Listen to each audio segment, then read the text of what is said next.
Salut la famille, j'espère que vous allez bien. Aujourd'hui, on va réaliser la recette du dibi poulet à la poêle. Donc, vous allez voir, c'est très facile.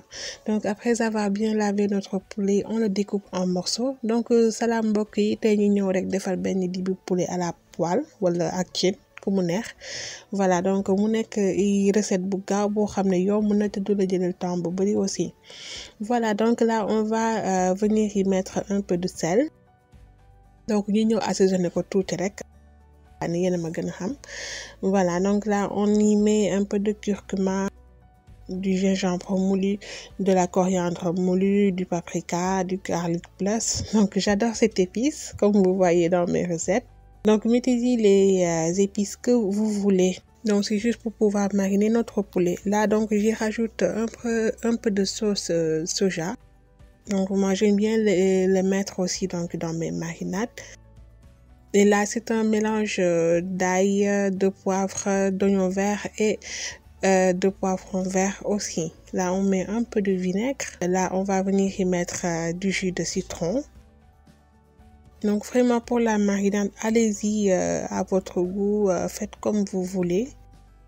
Et là on mélange le tout. Voilà, donc soo defee élément pour assaisonnement bi yëpp da ngay ñëw nga mélanger ko ba yëpp jaxasoo. Léegi nag ñu bàyyi daal di koy denc nag teg ko de côté. Voilà, donc moi je l'ai fait la veille et je l'ai gardé au réfrigérateur jusqu'au lendemain. Donc man dama ko def la veille, donc lii nii ci lendemain bi laa koy togg. Donc comme ça marinade bi dugg bu baax.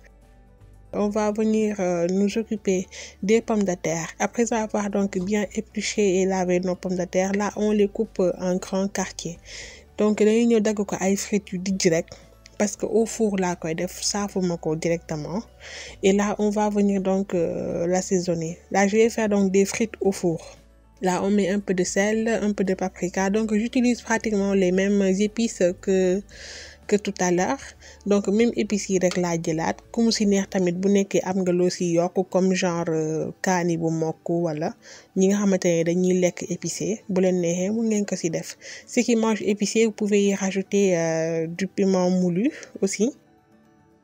Donc faites comme vous voulez. Là on met donc un peu d'huile d'olive. Ku amul huile olive mun nga jël diwlin neutre, donc diwlin normal bi. Et j'ai mis aussi un peu de poivre. On mélange le tout. Ñu mélange ko ba nga xamante ni pomme de terre bi yëpp takk na. Et là donc on va venir chemiser notre plat allant au four. On y verse nos quartiers de pommes de terre. Donc dañuy jël benn plat buy dem ci four. Ku mu neex nga def ci papier sulfurisé bi, ku mu neex aussi nga def ko ci bol bi dem ci four rek. On enfourne à 180 degrés pour 20 voire 25 minutes. Donc dañ koy enfourner à 180 degrés pour 20 voire 25 minutes. Voilà, donc là on va s'occuper de nos morceaux de poulet. Je vais venir le transvaser afin donc de me libérer de l'excédent d'eau. Et là donc dans une poêle, on va venir y mettre un tout petit peu d'huile. Quand celle-ci est chaude, on va venir y mettre nos morceaux de poulet. Donc jëlal sa poêle nga def tuuti diwlin rek, jarul muy bari. Ñi def ci morceau de poulet yi léegi nag ñu yëngal ko bàyyi ko noonu ba nga xamante ne mi ngi commencer di génnee ndoxam ñu daal di koy tëj. Donc là on couvre un peu et on y met 2 feuilles de laurier pour aromatiser donc nos poulets. Donc on les laisse jusqu'à ce que son eau soit complètement finie. Voilà, donc pendant ce temps on va venir donc faire une toute petite sauce. Dans une autre poêle vous y mettez un peu d'huile. Là on va venir y mettre l'oignon émincé ainsi que l'assaisonnement. Et là on va mettre aussi des épices. Donc dinañ defal benn sauce soble bu ndaw rek. Waaw, mais du ñor trop maanaam dañ koy xaw a laxal tuuti rek. Voilà, comme ça mu garder goût croquant bi. Donc assaisonner leen ko, mariner leen ko comme nu mu leen neexee.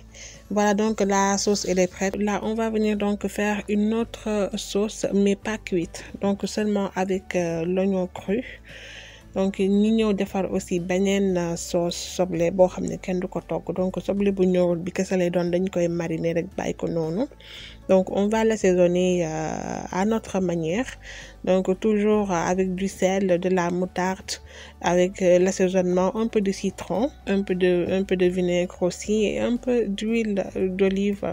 Si vous n'avez pas mangé donc l'oignon cru, c'est pas grave, vous pouvez ne pas le mettre, il n'y a pas de souci.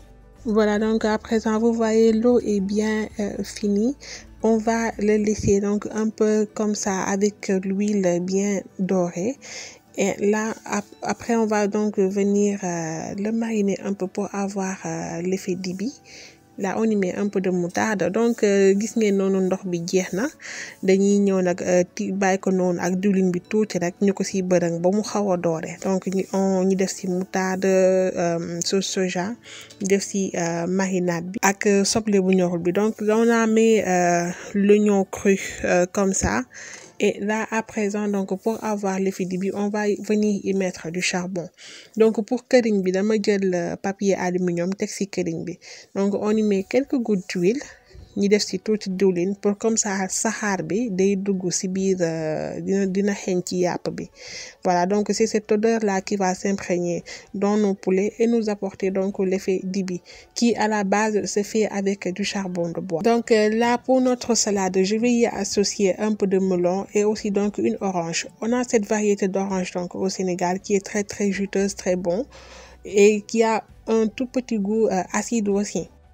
On va découper notre melon en lamelles. Voilà, donc maintenant c'est associé tuuti melon ak orange bi ñu am temps yi fii orange ordinaire bi ku mu neexul aussi mu nga ko si bañ a def. Pour ceux qui n'aiment pas le goût sucré salé, vous pouvez ne pas le mettre. De toute façon, c'est pas obligatoire, c'est facultatif. Voilà. On découpe nos melons en lamelles et notre orange en rondelles. Donc ku mu neex aussi mën nga koy essayer de les permettre à ce que ngay mën a xam yeneen goût yi aussi boo ko associé ak yenn plat yi naka lay demee nu muy mel. À présent, tout est prêt. Donc, on va venir dresser notre table. Donc là, vous voyez nos pommes de terre au four, de la carotte râpée, du maïs doux, de la mayonnaise, donc des tranches de concombre, notre petite sauce oignon cru. Et voilà, donc ce fut un repas très très bon, très copieux, un repas du dimanche que vous pouvez donc reproduire chez vous, un dibi qui ne vous prend pas beaucoup de temps. Voilà les amis, c'est tout pour aujourd'hui. J'espère que la recette vous plaira. Laissez-moi des commentaires, partagez, likez. Donc tey lii laa leen indiloon mbokk yi, j'espère que recette bi dina leen neex. Di leen remercier aussi si ni ngeen may suivre, ma leen di ñaan ngeen yokk partager pour que chaîne bi gën a law. Et on se retrouve bientôt pour une nouvelle vidéo. D'ici là, portez-vous bien. Bisous.